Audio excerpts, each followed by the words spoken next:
नमस्कार, वक्त इंडिया के सभी दर्शकों का स्वागत है। इस समय 4G से जुड़ी हुई एक बड़ी खबर जो है वो सुप्रीम कोर्ट से आ रही है। सुप्रीम कोर्ट ने आज का दिन जो है वो तय किया था। केंद्र सरकार को यह कहा गया था कि आप फाइनल रिपोर्ट जो है 4G रिस्टोर जम्मू कश्मीर में करने को लेकर जो है आज अपनी फाइनल रिपोर्ट जो है वो सुप्रीम कोर्ट के सामने रखें, ताकि ये तय किया जा सके कि जम्मू कश्मीर में 4G कब से शुरू किया जा सकता है। और इसी जो सुप्रीम कोर्ट का ऑर्डर था उस पर आज केंद्र सरकार की तरफ से सुप्रीम कोर्ट में ये बताया गया है कि अभी भी हालात जो हैं वो जम्मू कश्मीर में तनावपूर्ण बने हुए हैं और हाई रिस्क पर कई इलाके जो जम्मू कश्मीर में हैं जहां इस समय 4G नहीं शुरू किया जा सकता है, लेकिन ट्रायल बेसिस पर 15 अगस्त के बाद यानी कि 16 तारीख से जम्मू कश्मीर के 2 जिले, एक जम्मू से और एक कश्मीर से, और वो भी वो जिले होंगे जो इंटरनेशनल बॉर्डर या फिर लाइन ऑफ कंट्रोल के साथ लगते हुए नहीं होंगे, और साथ ही साथ में वहां पर वायलेंस का ग्राफ जो है वो बहुत ज्यादा नहीं होगा। उन इलाकों में 4G की हाई स्पीड सर्विस जो है वो शुरू की जाएगी और 2 महीने तक जो है इस पूरी प्रोसेस को जो है रिव्यू किया जाएगा, और अगर सब कुछ ठीक ठाक रहता है तो फिर केंद्र सरकार बाकी के इलाकों में 4G सेवा शुरू करने पर सोच सकती है। इस पर और अधिक बातचीत करने के लिए इस समय हमारे साथ एकजुट जम्मू के चेयरमैन अंकुर शर्मा जी मौजूद हैं। अंकुर जी, बहुत स्वागत है वक्त इंडिया में आपका। किस तरह से देखते हैं आप, केंद्र सरकार ने जिस तरह से सुप्रीम कोर्ट को अवगत कराया है कि 16 तारीख के बाद से 2 जिले जो होंगे, एक जम्मू से और एक कश्मीर में, वहां ट्रायल बेसिस पर 4G हाई स्पीड जो इंटरनेट है, मोबाइल इंटरनेट, उसको शुरू किया जा सकता है। देखिए, मुझे लगता है 1 साल के बाद अगर सरकार ये सोच रही है कि 4G को रिस्टोर हम कर सकते हैं और डिनायल मोड में नहीं है, तो मुझे लगता है कि एक स्वागत योग्य कदम है। पिछले 1 साल तक तो ये डिनायल मोड में ही रहे और अब ये टेस्टिंग के बाद ये तय करेंगे कि क्या सिक्योरिटी कंसर्न्स हैं या नहीं। इससे पहले सरकार का ये स्टैंड था, ये कहना था कि वाकई में सिक्योरिटी कंसर्न्स हैं, लेकिन मुझे लगता है कि अपने रवैये में थोड़ी ढील अपनाई है सरकार ने और एक स्वागत योग्य कदम है कि चलिए 4G इंटरनेट रिस्टोर होने की दिशा में कदम बढ़ाया। लेकिन मुझे लगता है कि आने वाले दिनों में क्या परिस्थिति रहेगी, कौन से डिस्ट्रिक्ट में ये रिस्टोर करेंगे, ट्रायल कितना साइंटिफिक होगा, वो रिपोर्ट्स कितनी ज्यादा ऐसी होंगी जिसपे आप विश्वास कर सकते हैं, ये देखने वाली बात होगी। लेकिन कुल मिला के एक स्वागत योग्य कदम है कि सरकार 4G को रिस्टोर करने की दिशा में आगे कदम बढ़ा रही है। अंकुर जी, आपको लगता है कि जिस तरह से 4G रिस्टोर को लेकर लगातार जो PIL दाखिल की जा रही थी सुप्रीम कोर्ट में और अपील की जा रही थी सुप्रीम कोर्ट से, कहीं ना कहीं सुप्रीम कोर्ट का लगातार दबाव जो है केंद्र सरकार पर बन रहा था, जिसकी वजह से सरकार को यह फैसला लेना पड़ा? 100%। देखिए, सरकार की अकाउंटेबिलिटी आप कहां तय करेंगे? आप कोर्ट्स में ही तय करेंगे। देखिए, सरकारें तो इतनी टिरेनिकल हो गई हैं आज के जमाने में कि अगर 50,000 आदमी भी सड़क पे इकट्ठा हो जाए तो उनके मुंह की तरफ देखती भी नहीं। और हमारे जम्मू में तो पिछले कई वर्षों से यही प्रॉब्लम रही है कि हमने तो लोग चुन के भी भेज दिए और उसके बावजूद भी वो उन लोगों के साथ मिलकर बैठते हैं जिन्होंने 70 साल जम्मू को ब्लीड किया, लैसरेट किया। तो देखिए, सुप्रीम कोर्ट में जाने के बाद एक अकाउंटेबिलिटी का कंपोनेंट तो आता है। 1 साल से सरकार कभी ऊपर कभी नीचे, कभी आगे कभी पीछे, कभी उल जुलूल बातें सुप्रीम कोर्ट में कर रही थी, कोई क्लियरली सरकार आ नहीं रही थी। इसलिए आपने देखा कि सुप्रीम कोर्ट ने बहुत बार ऐसी टिप्पणियां भी की जिससे सरकार की कार्य क्षमता और काम करने के तरीके पे सवाल उठाए जा सकते हैं। और सुप्रीम कोर्ट को भी ये यकीन नहीं था कि जो ग्राउंड्स ये सजेस्ट कर रहे हैं वो सस्टेनेबल हैं। और सुप्रीम कोर्ट को तो देखिए आर्टिकल 19 की पृष्ठभूमि में भी इस मामले को देखना है, right to freedom of expression. उसके साथ ही आपका राइट टू एजुकेशन भी जुड़ा हुआ है। आपको इंफॉर्मेशन को एक्सेस करने के लिए हाई स्पीड इंटरनेट ऑब्वियसली चाहिए, और आज तो जमाना है ही नहीं जहां पे आप ये कहें कि अगर आपके पास इंटरनेट कनेक्टिविटी नहीं है तो आपको right to access to proper education भी है। मुझे लगता है कहीं ना कहीं अकाउंटेबिलिटी इंट्रोड्यूस होने के बाद सरकार पे दबाव था और उस दबाव के चलते ही बहुत रिलक्टेंटली मुझे लग रहा है कि सरकार इस प्रपोजल को मानी है। और आपने तो जैसे बताया कि देखिए LOC अपना LOC के नजदीक नहीं होंगे, IB के नजदीक नहीं होंगे, तो मुझे लगता है ऐसे जिलों का चयन करना भी देखने वाली बात होगी, कौन से जिलों का चयन किया जाता है। और जो शांति प्रिय जिले हैं, जैसे मान लीजिए कठुआ है, जम्मू है, सांबा है, उधमपुर है, ये तो फिर उधमपुर अगर मैं छोड़ दूं तो बाकी तो सब डिस्क्वालीफाई हो जाते हैं, और यही तो सबसे अधिक शांति प्रिय जिले हैं। तो देखने वाली बात होगी कि क्या क्राइटेरिया तय करते हैं ये ट्रायल बेसिस पे किन डिस्ट्रिक्ट्स में रिस्टोर करने का। अंकुर जी, वक्त इंडिया को समय देने के लिए बहुत बहुत शुक्रिया। तो निश्चित रूप में केंद्र सरकार का जो ये फैसला लिया है उससे कुछ हद तक जो है एक राहत की सांस जम्मू कश्मीर की पब्लिक ने ली है, क्योंकि अब एक उम्मीद जगी है कि प्रोसेस शुरू हुआ है जम्मू कश्मीर में 4G के रिस्टोरेशन को लेकर। और हालांकि अभी 2 महीने तक जो है इसे ट्रायल बेसिस पर रिव्यू किया जाएगा, इसको जांचा जाएगा, परखा जाएगा और उसके बाद ही जो है ये फैसला लिया जाएगा कि बाकी जो जम्मू कश्मीर के इलाके पड़ते हैं वहां पर 4G रिस्टोर कब से होगा। हालांकि यह साफ कर दिया गया है कि अब 16 तारीख यानी कि 15 अगस्त के बाद 16 तारीख से यह ट्रायल बेसिस पर 2 डिस्ट्रिक्ट, एक कश्मीर से और एक जम्मू से जो है उन्हें चुना जाएगा और वहां पर 4G हाई स्पीड 4G जो सर्विस है उसको रिस्टोर किया जाएगा। बढ़ते हैं अगली खबर के लिए। तो दूसरी खबर जो आ रही है वो डिस्ट्रिक्ट रामबन के बटोत इलाके से आ रही है, जहां पर एक फॉरेस्ट लैंड पर कुछ लोगों ने अतिक्रमण किया हुआ था। वहां पर अपना जो है वो घर बनाकर रखे हुए थे और वहीं पर जो है आज पुलिस प्रशासन के जो लोग हैं वो लोग गए थे अपना वहां से अतिक्रमण हटाने के लिए और उसके बाद वहां पर पथराव हुआ है उन लोगों के तरफ से जिन लोगों ने वहां पर अपना घर जो है वो बना रखा था। और ये घर जो है फॉरेस्ट लैंड के ऊपर बनाया गया था, गैर कानूनी तरीके से बनाया गया था। और जब वहां पर पुलिस ने कार्रवाई शुरू की तो पुलिस ने जो है वो निश्चित रूप में एक तरफ तो उन लोगों को वहां से हटाना शुरू किया, वहीं दूसरी तरफ अगर हम बात करें तो दूसरी तरफ से जो है वो जो वहां उनके सिंपैथाइजर थे, उनके जो मददगार थे, उन्होंने भी पथराव जो है वहां पर किया है और पथराव के चलते वहां पर कई पुलिसकर्मी जो हैं वो घायल हुए हैं, कई फॉरेस्ट के ऑफिसर जो हैं वो घायल हुए हैं। और इस अतिक्रमण को हटाने के निर्देश जो हैं वो साफ दिए गए थे कि फॉरेस्ट लैंड पर यह अतिक्रमण बनाया गया है। इस समय आप अपने तस्वीरों में देख सकते हैं कि किस तरह से उस इलाके में जब पुलिस पहुंची है, सुरक्षा बल के जवान पहुंचे हैं, तो वहां पर आप देख सकते हैं कि किस तरह से जो लोग इकट्ठे हुए थे उन्होंने पथराव किया है। काफी ज्यादा भीड़ वहां पर क्वैश जमा हो गया था। ये वो घर है जिसको डोमिलिश करने के लिए जम्मू कश्मीर पुलिस की टीम और फॉरेस्ट की टीम के साथ मिलकर वहां पर गए थे। बाकायदा वहां पर जो है प्रशासन के भी अधिकारी उसमें मौजूद थे, लेकिन वहां पर जैसे ये लोग पहुंचे हैं उसके बाद वहां पर काफी ज्यादा हंगामा शुरू हो गया। हंगामे को देखते हुए फिलहाल यहां पर अगर आप तो आप यहां पर देख सकते हैं कि लगातार किस तरह से लोग जो हैं काफ़ी आक्रोशित हैं, क्योंकि हमने पहले कई बार जो है देखा है कि इस तरह से जब अतिक्रमण को हटाने के लिए पुलिस बल का प्रयोग किया जाता है तो ख़ास तौर पर जो भी गुज्जर समुदाय के लोग हैं जो कई इलाकों में जगह जगह पर बैठे हुए हैं, अपने डेरे बनाकर बैठे हुए हैं और अब तो हालात ये हो गए हैं कि उन्होंने अब अपने पक्के घर भी जो हैं वो बना लिए हैं। तो उन घरों पर जो है उन घरों पर जो है उन घरों को जब तोड़ने की कवायद शुरू की जाती है उस वक्त जो है इस तरह का आक्रोश लोगों में देखने को मिलता है। और यही आक्रोश आज बटोत के इलाके में देखने को मिला है, जहां पर पुलिस जो है उस पक्के मकान को गिराने गई थी जो नाजायज रूप में वहां पर बना लिया गया था और वहां पर लोग रह रहे थे। हालांकि कुछ शिकायतें वहां से इस तरह की भी आ रही हैं कि सरकार की मदद से ही जो है ये घर बनाए गए थे, उस वक्त सरकार कहाँ सोई हुई थी। लेकिन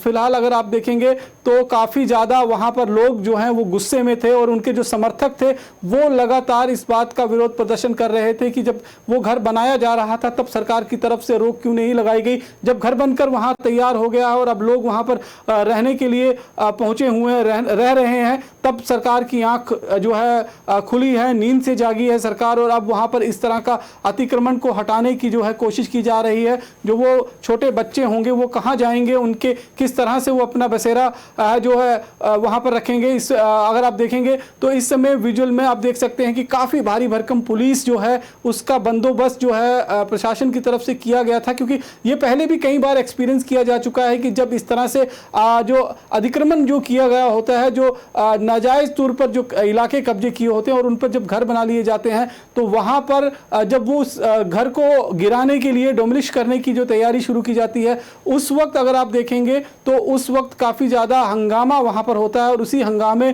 को देखते हुए पुलिस बल का अच्छा खासा वहां पर बंदोबस्त किया गया था, फॉरेस्ट के ऑफिसर, क्योंकि ये फॉरेस्ट लैंड पर जो है ये जो कब्जा करके जो है वो घर बनाया गया था। और इस पूरी खबर पर जो है इस समय हमारे उधमपुर के संवाददाता राकेश जो हैं वो हमारे साथ मौजूद हैं। राकेश, क्या कुछ जानकारी आप हमारे साथ साझा कर पाएंगे? कितने बजे ये अतिक्रमण हटाने के लिए पुलिस और फॉरेस्ट के जो लोग हैं हैं वो गए थे और किस तरह से वहां पर हंगामा जो है वो गुज्जर समुदाय के लोगों की तरफ से किया गया है। देखिए रमन जी, कल शाम को ही जो फॉरेस्ट डिपार्टमेंट के लोग जो है वो इस अतिक्रमण को हटाने के लिए गए थे। जो फॉरेस्ट लैंड है 300 कनाल के करीब जो भूमि बताई जा रही है, ये सारी की सारी जो है फॉरेस्ट लैंड है। और इसको जब हटाने के लिए पुलिस बल के लोग और फॉरेस्ट के लोग जो है वहां पे गए, तो दूसरी तरफ से गुज्जर समुदाय के लोगों के द्वारा वहां पे जो है इनके ऊपर पथराव किया गया और घरों से जो है एकदम से हजूम जो है उमड़ पड़ा, और जिसमें से जो है 8 के करीब जो है फॉरेस्ट गार्ड जो है वो घायल हुए हैं और 3 के करीब जो है फॉरेस्ट रेंजर जो ऑफिसर जो है वो घायल है और 7 पुलिस कर्मी जो है इसमें घायल हुए हैं। तो ये जगह जो थी ये पटोद के कौन से इलाके में राकेश थी और कब से ये घर वहां पर बनाया गया था? देखिए ये बटोत का ये कंपार्टमेंट 12 है, ये बिल्कुल हॉस्पिटल के ऊपर का इलाका है और ये 300 कनाल का एरिया है, काफी ज्यादा एरिया है। और ये वहां पे जब ये हटाने वहां पहुंचे थे लोग, तो लोगों का हजूम जो है एकदम से आ गया और काफी ज्यादा जो है इंजरी हुई है। काफी फॉरेस्ट के लोग भी जो है जो घायल हुए हैं इसमें, और पुलिस के भी लोग इसमें घायल काफी बताए जा रहे हैं। तो अब किस तरह के हालात हैं? क्या उस घर को गिरा दिया गया है? देखिए कल जो है वो देर शाम की बात है, फिर अंधेरा हो गया था। अब जो है नए सिरे से फिर से जो है इंक्रोचमेंट हटाने की अभी इनकी प्लानिंग चल रही है, लेकिन समय जो है अभी तक जो है पूरा तय नहीं कर पाया कब इसको जो है हटाया जाएगा। कल जो है शाम होने के कारण जो है इसको थोड़ा सा वो डिले इन्होंने किया था और जो एकदम से जो दोनों पार्टीज में जो है झड़प हो गई थी, तो अंधेरे के कारण जो है इसको थोड़ा सा डिले किया था, लेकिन अभी कोई इन्होंने समय जो है वो तय नहीं किया है कब इसको जो है हटाया जाएगा। तो कल शाम से ही ये पूरी अतिक्रमण हटाओ कार्रवाई जो है वो उस इलाके के अंदर जारी है राकेश? जी बिल्कुल, कल शाम से ही, कल सुबह पहले 11 बजे भी कुछ लोग वहां पे गए थे, उसके बाद फिर शाम को गए। फिर जब ज्यादा दूसरे गुज्जर समुदाय के लोग जो है वो ज्यादा इकट्ठे हो गए, माहौल जो है वो थोड़ा बिगड़ने लगा, तो फिर उसके बाद इन्होंने पुलिस को अप्रोच किया, पुलिस भी साथ में गई। फिर काफी देर तक जो है ये सिलसिला जो है रात तक चलता रहा। फिर कुछ लोग हॉस्पिटल, सब डिस्ट्रिक्ट हॉस्पिटल है बटोत में, वहां भी कुछ लोग इंजर्ड हुए थे और दोनों तरफ से जो है लोग जो है वो इंजर्ड हुए हैं। तो राकेश एक चीज और जानना चाहूंगा कि जब फॉरेस्ट लैंड पर ये घर बनाया जा रहा था उस वक्त क्या फॉरेस्ट के अधिकारी सोए हुए थे? उस वक्त हमेशा से ये रहता है देखिए जी देखिए रमन जी, ये बड़ी एक दिलचस्प बात है कि देखिए वहां पे अगर हमें जो हमारे सोर्सेज के थ्रू हमें पता चला है, पीएमए यानी कि प्रधानमंत्री आवास योजना के तहत भी जो है 22 घर वहां पे बने हुए हैं। अभी कुछ घरों का जो है काम भी चल रहा है पीएमए के तहत। कहीं ना कहीं ये जांच का विषय है। निश्चित रूप में राकेश, जिस तरह से आपने बताया कि प्रधानमंत्री आवास योजना के तहत जो है वो कहीं ना कहीं इस तरह से जो घर जो है वहाँ पर बनाए गए थे और इस बात को अब कहीं ना कहीं इसको जांच के भी एक विषय रहेगा, क्योंकि जिस तरह से लगातार उस इलाके के अंदर या फिर किसी भी इलाके के अंदर जो है एंक्रोचमेंट की जाती है और जब उस एंक्रोचमेंट को हटाने के लिए पुलिस की टीम जो है वहाँ पर पहुँचती है तब इस तरह की वहाँ पर विरोध प्रदर्शन देखने को मिलता है। लेकिन सबसे बड़ा सवाल यही होता है कि आखिरकार जब एक तरफ स्टेट लैंड के ऊपर या फॉरेस्ट लैंड के ऊपर इस तरह से जब अतिक्रमण हो रहा होता है उस वक्त प्रशासन या फिर उस डिपार्टमेंट के अधिकारी जो हैं वो कहाँ सोए रहते हैं? हमेशा से इस बात का इल्जाम लगता रहा है कि जब घर बनाया जा रहा होता है उस वक्त वहाँ के अधिकारी जो हैं वो रिश्वत लेकर किसी न किसी तरीके से उस घर को बनाने की इजाज़त दे देते हैं और जब ऊपर से दबाव आता है तो उसे डेमोलिश करने की जो है वो कार्रवाई शुरू की जाती है। लेकिन इस पूरे अगर हम विरोध प्रदर्शन में देखेंगे तो कहीं ना कहीं इस बात को लेकर एक बहुत अचंभा होता है कि कैसे प्रधानमंत्री आवास योजना के तहत जो है वो घर तैयार किए जा रहे हैं और भी जो फॉरेस्ट लैंड पर जमीन कब्जा की गई हैं उन पर जो है वो ये इस तरह के घर बनाए जा रहे हैं। निश्चित रूप में कहीं ना कहीं एक मिली भगत जो है प्रशासन की वो देखने को मिल रही है और उसे उजागर करने की जरूरत है। हमारी टीम लगातार इस पूरे खबर पर लगी हुई है और हम कोशिश करेंगे ये पूरा नेक्सस किस तरह से चल रहा है, इस नेक्सस की हम पूरी जानकारी जो है वो अपने दर्शकों तक पहुंचाएं। फिलहाल राकेश आपका बहुत बहुत शुक्रिया इस पूरी जानकारी के लिए। अगली खबर की तरफ हम बढ़ते हैं। अगली खबर आ रही है किश्तवाड़ के इलाके से। किश्तवाड़ के इलाके का जो हायर साइड का इलाका है वहां पर कल जो है एक क्लाउड बर्स्ट हुआ है और क्लाउड बर्स्ट की तस्वीरें आप देखकर काफ़ी ज़्यादा हैरान रह जाएंगे, क्योंकि अचानक बादल फटने से जो पानी इकट्ठा हुआ है और उसमें आप देख सकते हैं कि किस तरह की गाड़ियां जो हैं वो बुरी तरह से उसमें फंसी हुई हैं और बहती हुई गाड़ियां जो हैं वो दिखाई दे रही हैं। इस पूरे विजुअल में काफ़ी ज़्यादा पानी का बहाव था, क्योंकि पहाड़ के एक कोने में जो है ऊपर ये बादल फटा है और वहाँ से जिस तरह से मलबा और पानी का सैलाब जो है वो आया, उसमें आप देख सकते हैं कि गाड़ियां बुरी तरह से फंसी हुई हैं और गाड़ियां जो हैं वो काफ़ी ज़्यादा क्षतिग्रस्त हो चुकी हैं और लोगों में काफ़ी ज़्यादा डर का माहौल उस समय हो गया था। इससे पहले हमने देखा कि किस तरह से गांदरबल के इलाके में जो है वहाँ पर भी क्लाउड बर्स्ट की घटना सामने आई है। अगर हम बात करें तो त्राल के इलाके में जो है वो परसों इसी तरह के क्लाउड बर्स्ट देखने को मिली थी। हिमाचल प्रदेश और उत्तराखंड के कई ऐसे इलाके हैं वहाँ पर भी जो है क्लाउड बर्स्ट से काफ़ी ज़्यादा क्षति पहुंची है। कई इलाकों में जो है मलबा काफ़ी ज़्यादा जमा हो गया है और इस तरह की तस्वीरें मानसून में जो हैं वो अक्सर दिखाई देती हैं और ऐसे में कहीं ना कहीं सचेत रहने की ज़रूरत है, कुछ सावधान रहने की ज़रूरत है ताकि जान माल के नुकसान को बचाया जा सके। लेकिन इस तस्वीर में आप देख सकते हैं ये किश्तवाड़ का जो है भूंजुआ का इलाका पड़ता है। भूंजुआ का इलाका जहाँ पर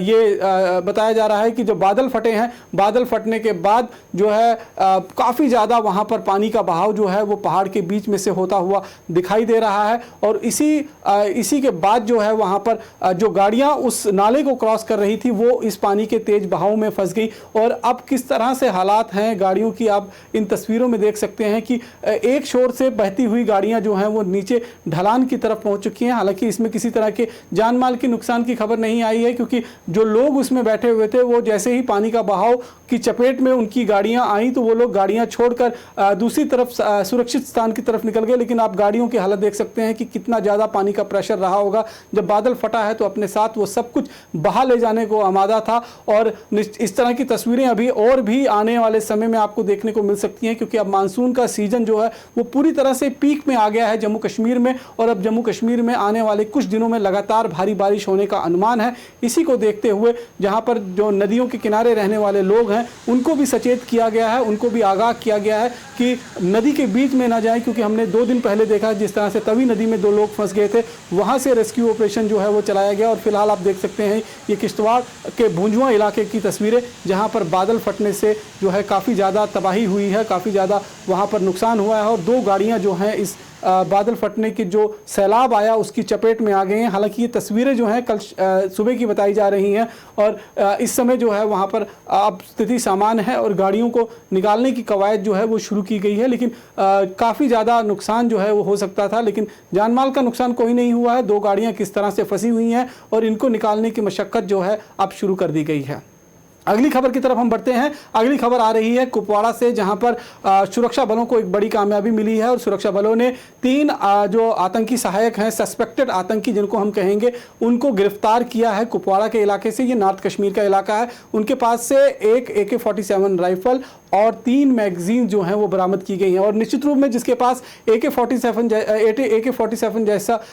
हथियार जो है वो अगर उनके पास से मिलता है तो वो आतंकी ही कहे जाएंगे, चाहे वो OGWs हों या फिर किसी दूसरी श्रेणी के लोग हों। लेकिन निश्चित रूप में ये एक बड़ी कामयाबी दोबारा से सुरक्षा बलों को कश्मीर घाटी में मिली है, क्योंकि कश्मीर घाटी में जो आतंकी हैं वो लगातार इस समय हताशा में किसी बड़ी वारदात को अंजाम देने की फिराक में है, लेकिन उनके पास हथियारों की कमी खिल रही है। इसीलिए कई माध्यम से उन तक हथियार पहुंचाने की कोशिश की जा रही है और इसी बीच जो है जम्मू कश्मीर पुलिस को बड़ी कामयाबी हाथ लगी है। जम्मू कश्मीर पुलिस ने 3 संदिग्ध आतंकवादियों को गिरफ्तार करते हुए उनके पास से एक AK-47 राइफल और 3 मैगजीन जो हैं वो बरामद की हैं। अब तक की खबरों में इतना ही। बाकी की अन्य खबरों के लिए आप जुड़े रहें वक्त इंडिया के साथ। नमस्कार।